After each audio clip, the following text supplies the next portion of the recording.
मैं कई पश्चिमी प्रतिनिधि मंडलों के अभद्र व्यवहार के लिए भारत की मेजबानी और ग्लोबल साउथ के देशों के सहयोगियों से माफी मांगना चाहता हूँ।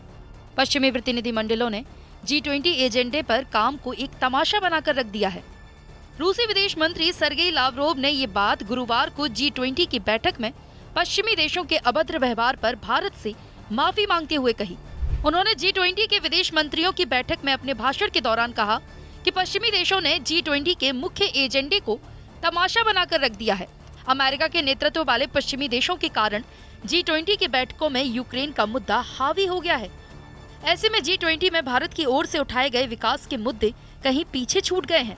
इधर रूस की सरकारी न्यूज एजेंसी स्पुतनिक ने अपनी एक रिपोर्ट में कहा है कि रूसी विदेश मंत्री ने पश्चिमी देशों को बैठक के दौरान फटकार भी लगाई।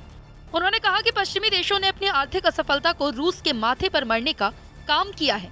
वहीं अपने भाषण में लावरोव ने कहा कि रूस आर्थिक स्थिरता सुनिश्चित करने के लिए अहम योगदान देना जारी रखेगा।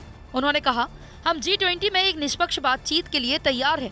हमें उम्मीद है कि इस साल सितंबर में होने वाला दिल्ली शिखर सम्मेलन पश्चिमी देशों की स्वार्थी नीति को थोड़ा कम करेगा। G20 विदेश मंत्रियों की बैठक का पहला सत्र गुरुवार को बहुपक्षवाद, खाद्य और ऊर्जा सुरक्षा और सहयोग के विकास पर केंद्रित था। पीएम नरेंद्र मोदी ने बैठक की शुरुआत में सदस्य देशों को अपने संबोधन में कहा था कि रूस यूक्रेन का मुद्दा बैठक के बाकी एजेंडों पर हावी नहीं होना चाहिए। उन्होंने कहा, हम गहरे मतभेदों के दौर में मिल रहे हैं। इन मतभेदों को कैसे दूर किया जा सकता है, इस पर हम सभी की अपनी स्थिति और हमारा नजरिया है।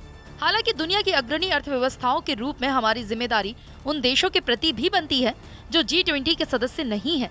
पीएम मोदी ने आगे कहा, भारत के साथ रूस के संबंधों को विशेषाधिकार प्राप्त रणनीतिक साझेदारी के रूप में देखा जाता है। यह हमारे संबंधों के विशेष चरित्र को दिखाता है। पीएम मोदी के संबोधन की रूसी विदेश मंत्री ने तारीफ की है।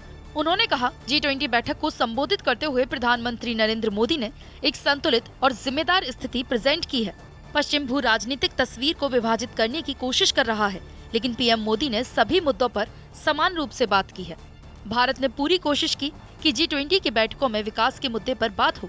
यूक्रेन मुद्दे की चर्चा बैठक के एजेंडे को डिस्टर्ब न करे, लेकिन ऐसा हो नहीं सका। बेंगलुरु में आयोजित G20 की पिछली मीटिंग में यूक्रेन मुद्दे को पश्चिम ने जोर शोर से उठाया था।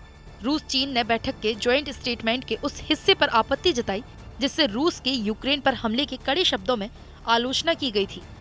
रूस और चीन के विरोध के कारण बयान जारी नहीं हो सका।